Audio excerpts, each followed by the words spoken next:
Halo, Assalamualaikum warahmatullahi wabarakatuh. Perkenalkan nama saya Maulisana dengan NIM 250420117. Nah, hari ini saya ingin mengajak teman-teman untuk membahas sesuatu yang mungkin pernah kita alami sendiri sebagaimana mahasiswa. Nah, bagaimana caranya tetap aktif dalam berorganisasi tetapi nilai akademik kita tidak ikut turun? Dan yang lebih penting, bagaimana kita tahu apakah niat kita dalam berorganisasi itu sudah benar atau belum. Nah, di sini ada sebuah kasus, yaitu ada seorang mahasiswi yang bernama Hanifah. Dia ini adalah orang yang sangat aktif dalam berorganisasi.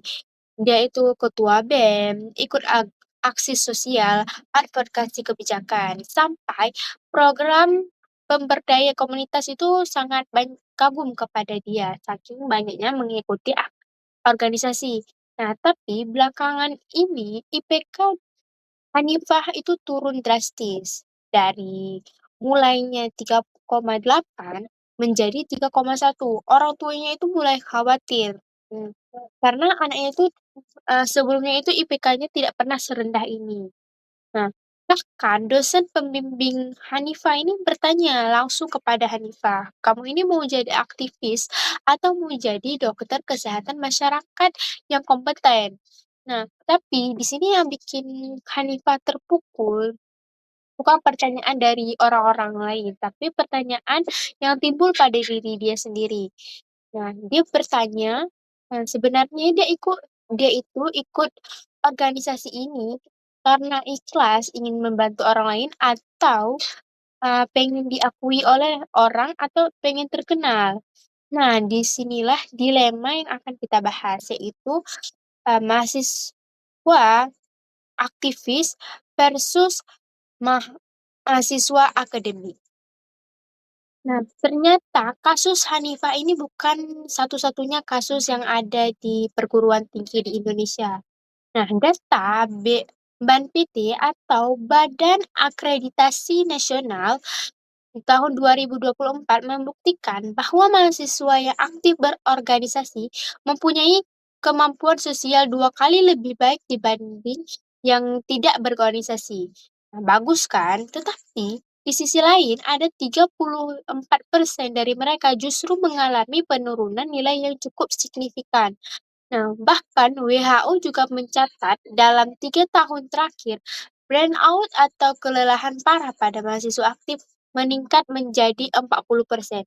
Bahkan, mahasiswa yang menangkap banyak peran sekaligus, resikonya itu 3 kali lebih tinggi untuk mengalami burnout. Nah, yang paling menarik di sini, riset dari Universitas Gajah Mada atau UGM, universitas yang sangat terkenal di Indonesia, ini menemukan bahwa banyak mahasiswa tanpa sadar menggunakan kesibukannya, kesibukan berorganisasi sebagai cara menghindar dari tugas akademik. Nah, kelihatannya sangat produktif, padahal sebenarnya mereka itu lari dari tanggung jawab utama.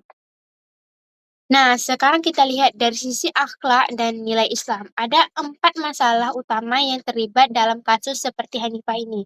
Nah, yang pertama soal ikhlas versus ria. Ria itu artinya beramal supaya dilihat dan dipuji orang lain. Ini sangat bahaya karena sering tidak kita sadari.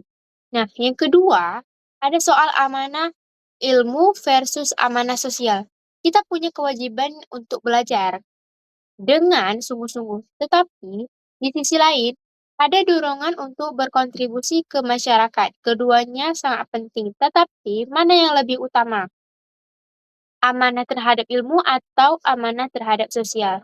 Nah, yang ketiga, soal kewajiban kepada orang tua. Orang tua kita punya hak atas waktu dan perhatian kita. Kalau kita terlalu sibuk organisasi sampai lupa orang tua, itu juga menjadi sebuah masalah. Nah, yang terakhir ada soal amanah tubuh. Nah, tubuh kita adalah titipan Allah. Kalau sampai burn out atau sakit-sakitan, itu artinya kita tidak menjaga amanah tubuh dengan baik. Islam punya jawabannya lewat 4 nilai. Tawazun artinya keseimbangan. Muraqabah artinya sadar selalu diawasi Allah. Fikih awaliyat artinya tahu mana yang harus didahulukan. Dan yang terakhir ihsanul amal artinya lakukan sedikit tapi berkualitas. Nah, di sini kita akan membahas dasar spiritual dalam menentukan sebuah prioritas. Nah, Islam tidak meninggalkan kita tanpa sebuah panduan. Di sini kita akan membahas 3 dalil yang sangat relevan dalam pembahasan topik kali ini. Yang pertama ada dalil Quran surah Al-Qasas ayat 77 yang berbunyi A'udzubillahi minasyaitonirrajim Bismillahirrahmanirrahim. Wabtaghi fima atakallah ad-daral akhirata wa la tansa nasibaka minad dunya. Yang artinya, carilah negeri akhirat dengan apa yang Allah anugerahkan kepadamu dan jangan lupakan bagianmu di dunia. Nah, artinya dunia dan akhirat harus seimbang. Akademik itu bagian dari dunia yang tidak boleh kita abaikan. Nah, yang kedua, ada hadis yang diriwayatkan oleh Bukhari, yaitu Inna li nafsika 'alaika haqqa wa li ahlika 'alaika haqqa. Yang artinya sesungguhnya dirimu memiliki hak atasmu dan keluargamu memiliki hak atasmu. Tunaikanlah setiap hak pada pemiliknya. Artinya di sini kita tidak boleh mengorbankan hak diri kita sendiri dan keluarga demi kegiatan kita berorganisasi. Nah, yang terakhir, Quran surah Al-Baqarah ayat 286 di sini. Ini adalah ayat yang paling sering kita dengar, yaitu La yukallifullahu nafsan illa wus'aha. Artinya, Allah tidak membebani seseorang melainkan sesuai dengan kemampuannya. Di sini artinya Islam sebenarnya mengizinkan kita untuk berkata tidak kalau memang sudah melampaui batas kemampuan kita. Nah, di sini kita akan membahas fik awaliyat. Nah, sederhananya, fik awaliyat itu adalah ilmu tentang mana yang harus kita dahulukan. Nah, bayangkan kita ada uang yang terbatas, tetapi di bulan ini ada 3 tagihan yang belum kita bayarkan. Yang pertama ada tagihan listrik, tagihan air, dan tagihan hiburan, yaitu WiFi. Nah, di sini pasti yang paling kita prioritaskan adalah tagihan listrik terlebih dahulu. Nah, baru tagihan air, dan jika ada kelebihan, maka kita akan membayar tagihan WiFi. Nah, begitulah dalam kehidupan kita sebagai mahasiswa.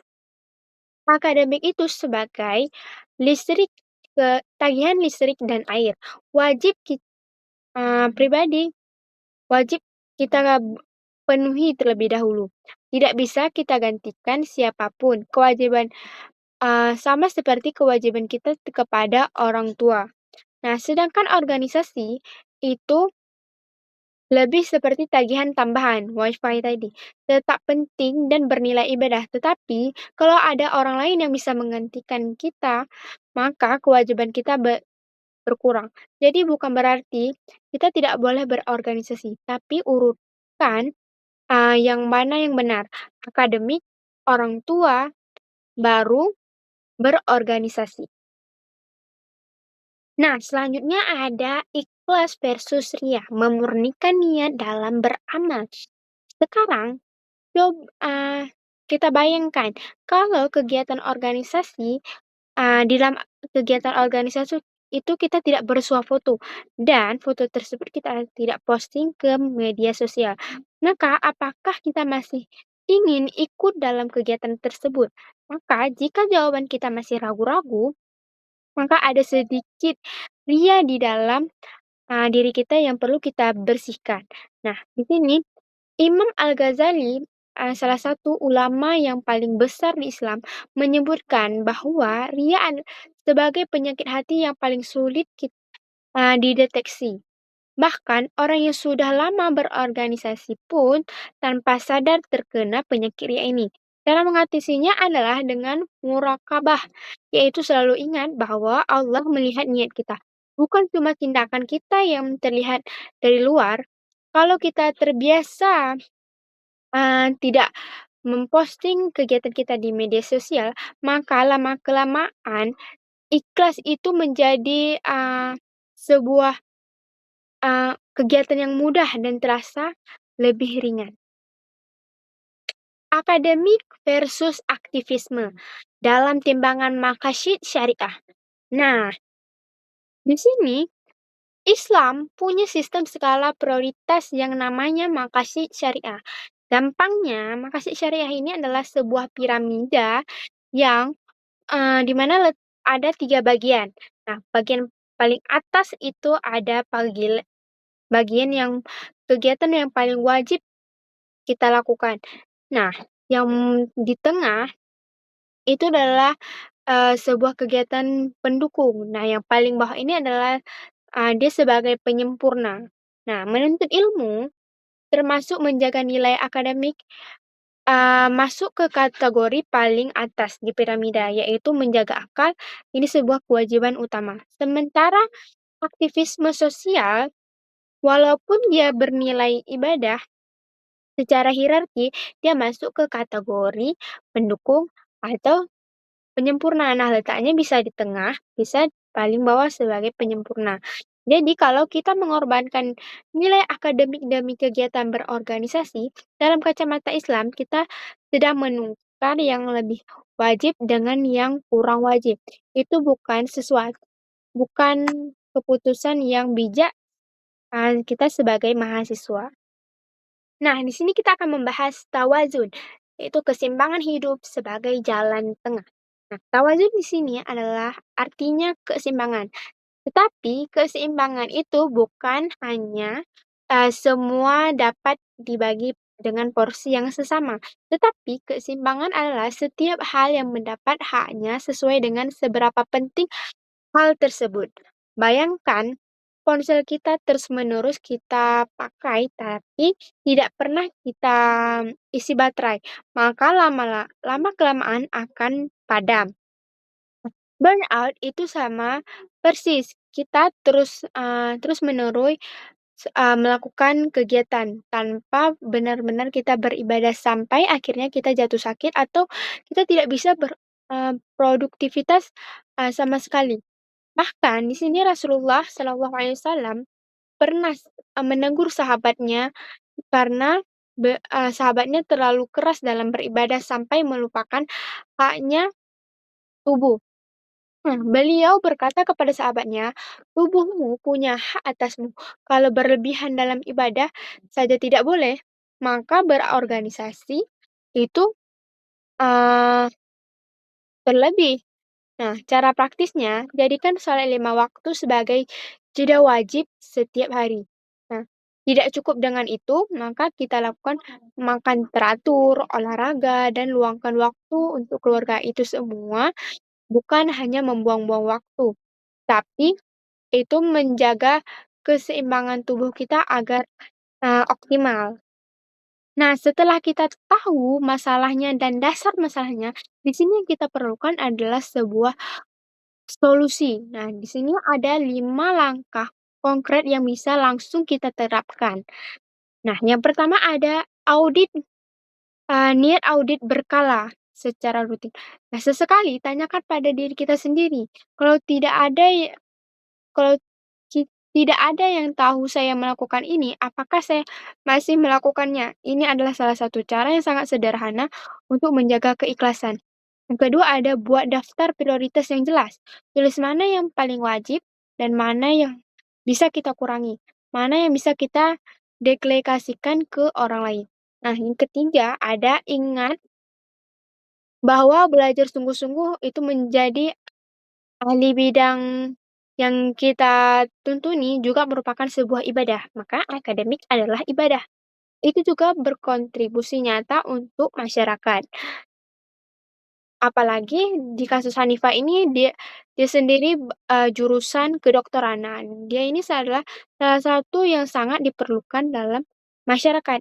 Yang keempat ada jangan takut untuk berkata tidak, berkomunikasi. Nah, jika, kita sudah mulai kelelahan, maka kita, berkata tidak atau meminta keringanan kepada pengurus organisasi kalau memang kita sudah mulai kewalahan. dan melampaui batas kemampuan kita. Langkah kelima atau yang terakhir, jaga sholat wajib dan waktu istirahat sebagai hal yang tidak bisa diganggu-gugat, walaupun sepadat apapun jadwal kita. Nah, di sini ada Stephen Covey, The Seven Habits of Highly Effective People, tahun 1987 mengatakan, manajemen waktu yang efektif bukan tentang mengerjakan lebih banyak hal, melainkan tentang mengerjakan hal yang paling penting dengan kualitas yang terbaik. Ada juga di sini Viktor Frank, Man's Search for Meaning, pada tahun 1946. Di sini dia, mengatakan bahwa spiritualitas bukan peralihan dari realita, melainkan sumber kekuatan untuk menghadapinya.